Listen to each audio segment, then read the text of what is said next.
伊拉伫英国是有一个13岁的查甫囡仔，有痒痕，而且病情真严重，逐工拢会发作。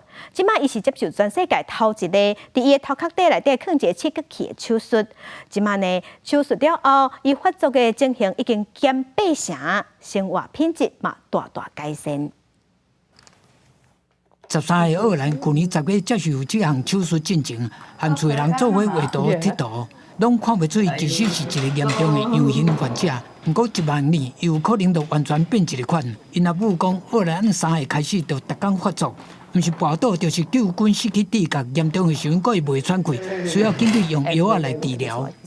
Every moment of his life is affected because of his epilepsy.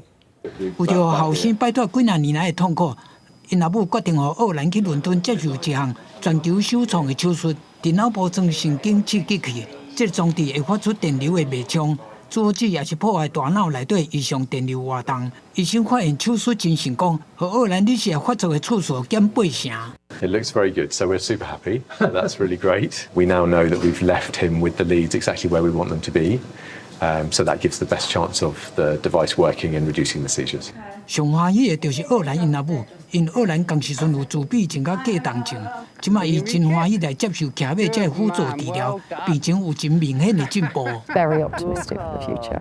I think the Grosvenor Street team gave us hope back, which was something we didn't have. Now the future looks brighter. 伊早类似的手术是甲迷走神经刺激器放入去敏感的皮肤内底。 再甲产生的电刺激送去大脑，不过伦敦团队认为，直接甲刺激器放伫个脑部，可能对囡仔的患者效果更加好。初步摕到成果了后，另外3个得到痒痕的囡仔要来接受这项实验性的治疗。公视新闻詹慧敏编译。